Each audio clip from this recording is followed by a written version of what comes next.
Hello friends, today we are going to start a very important chapter from your study point of view, because this chapter is very short in 9th standard, but in 10th standard and 11 or 12th standards, whether you are taking commerce or science, this chapter plays a very important role of your study part. Okay, so let's start the chapter, that is our probability. Okay, 15th chapter, probability. So before starting the chapter, we are going through the topics and rules of this chapter. So first of all, see what is the probability. Probability means a chance of happening or not happening of an event. Here what is event? If I say Sachin 6 लगाएगा, ठीक है, Sachin will hit a 6. Okay, so hitting a 6 is a event. Okay, today there will be it will rain today. So the rain is the event. Okay, so here events we have to define. So how we define the events? So see, events are represented by capital letters A, B, C, D, or whatever you like, or you can also take alpha, beta or gamma, okay, as a symbolic form. Okay, next here we have taken an example that we get a 3 on rolling a dice. When we are rolling a dice in play of Ludo, okay, in that getting 3 is an event. Okay, so here getting 3 is an event. That event is represented as A. So probability of getting 3, we will write it like a P of A. Okay, so what is the formula to find out the probability? Find out the probability, the formula is favorable outcome upon total outcome. What is favorable outcome? In dice, this is the dice. This is a dice, okay, it has 6 faces. So out of that 6 faces, in one face it is written 3. Okay, so out of these 6 numbers, 3 is how many times? 1 time. So our favorable outcome is 1, not 3. Okay, we are not considering the number, we are considering the repetition of the number. So that repetition is called a favorable outcome. Okay, so how many other numbers are there? The total 6 numbers are there. So total outcome is 6. Here if you put the values in the formula, that is favorable outcome is 1 and total outcome is 6. So your probability of getting 3 is 1 by 6. Understood? So this is the core concept of probability. Now there are different kinds of events. Number 1 event is sure event. Okay. For example, if I say rising of sun from east, sun is always going to rise from east only. So that is a sure event.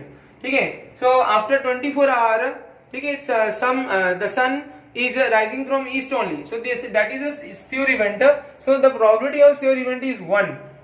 If I say what is the percentage that a person die, see, you will say, sir, 100% a person will die today or afterward, any time of his lifespan, but he or she is going to die. Okay, so the dying is a sure event. Okay, next impossible event.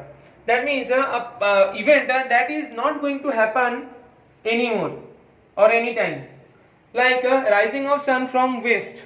So the probability of impossible event is 0, because that is not going to happen.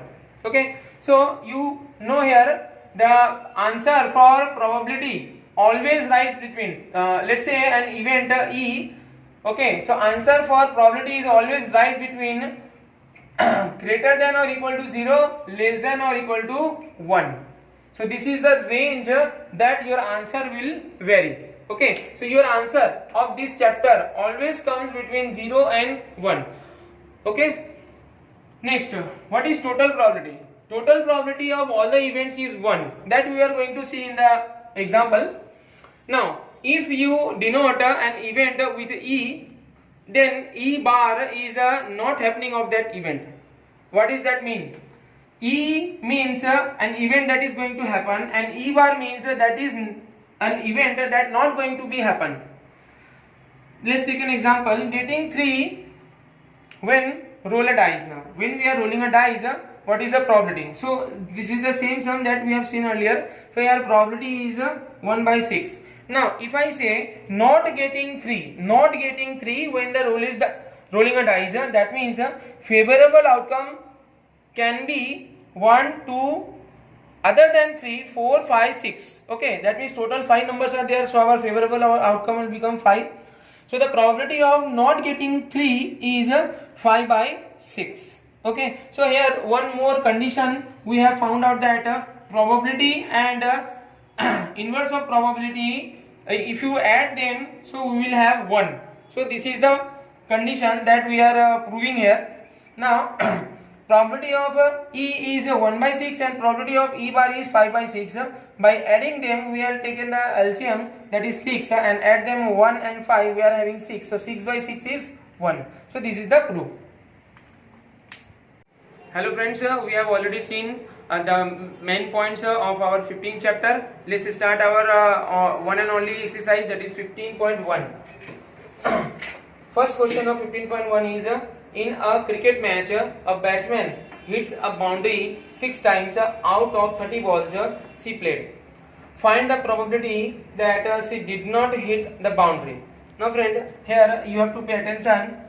For what you have to find the probability. So here we have to find the probability that she not hit the boundary. Okay, here in the question total number of balls are given is 30 and hits the boundary, number of ball he hits the boundary is 6 given. So our solution start from total outcome and favorable outcome. These are the two topics that is there in the formula. Okay, so we first of all find the total outcome. Here total outcome means total number of balls she played. Okay, that is 30. So we write 30 here. Then favorable outcome is the number of ball did not hit for a boundary. Okay, now here 30 ball is there. Out of that 6 times he made a boundary. So how many times she doesn't made a boundary? So that is 24. 30 minus 6, that is 24 balls she did not made a boundary. Now we have to find the probability. For that we have to define the event. Okay, so here event that ball did not hit for boundary is A. We are assuming it as A.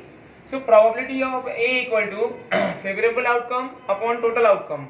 Here favorable outcome is 24 because 24 balls are there when boundary is not hitted and then upon total outcome, that is 30. If you simplify it, so our final answer is 4 by 5. Next question, question number 2. 1500 families with 2 children were selected. There is a survey going on in the society. So we are selecting 1500 families in which 2 children are there. And what is the combination of their children? So number of girls in the family, that is if they have 2 girls, if they have 1 girl, if they have no girls. 1 girls means 1 girl and 1 boy, and no girls means both are boys.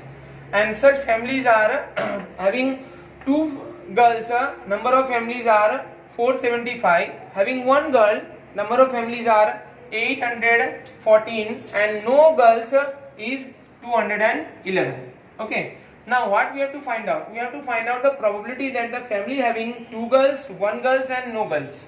Okay, so there are 3 questions in a single question, so we have to solve it 3 times. So first of all, we have to define the event. Okay, so now event that the family selected have 2 girls, because for 2 girls we have to find the probability.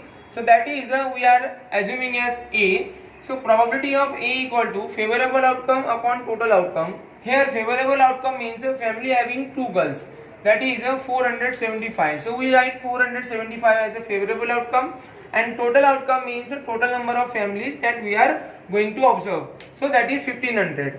Now we can simplify it again. If you are if you wish, you can simplify, otherwise this is your answer. Next, event that the family selected have 1 girl. Now for second number we have to find the probability of a family having 1 girl.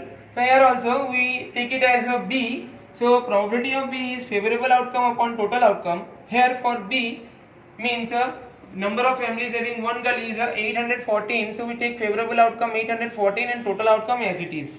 Now again you can simplify it, or you can write like this only. Now event that the family selected have no girl, that we can take as C. So probability of C is favorable outcome upon total outcome. Formula is same for all the questions. Here favorable outcome is a family having no girl, that is 211. So we are writing 211 upon 1500. Again they are in simplified form already, so we are not able to do anything with this. Now there is another pointer that also check the sum of this probability is 1. Now friend, earlier in the introduction part we have seen that the total probability of all the probabilities are only 1. So here also we have to check that. So 3 parts are there in the question. We had already find the probabilities of all these parts.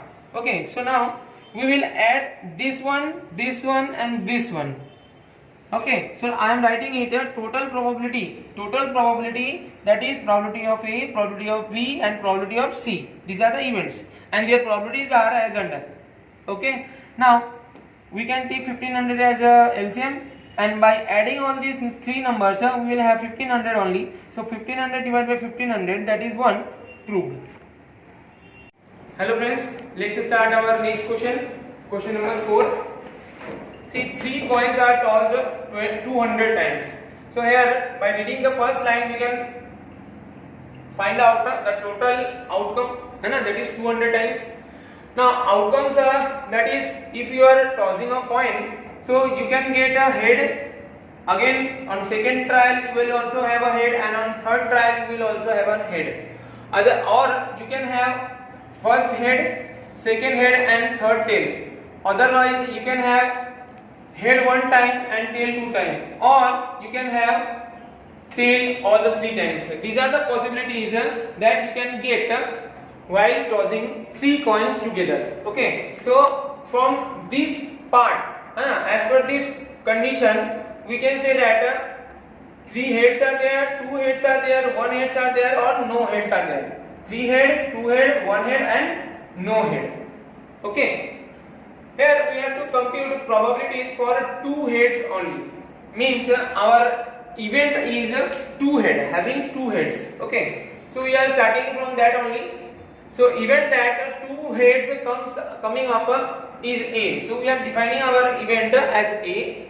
So probability of A is favorable outcome upon total outcome. Here favorable outcome is 72 for 2 heads. So 72 and total outcome is 200. So here I am writing 200. So by simplify this, our final answer is 9 by 25. Next, question number 11. Even 11 bags of wheat flour are marked at 5 kg.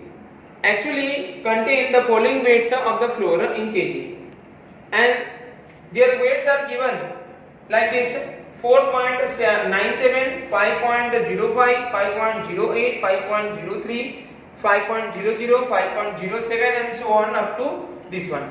Okay. Now find the probability that any of these bags contain more than 5 kg of flour. So we have to find out how many bags have more than 5 kg of flour. So friends, see, here we have done underline here the bags that contain more than 5 kg of flour. How many bags are there? 1, 2, 3, 4, 5, 6, 7. So total 7 bags are there. That is our favorable outcome, because our condition given is more than 5 kg. So we are counting the bags which have more than 5 kg. So they are 7. So the favorable outcome is 7.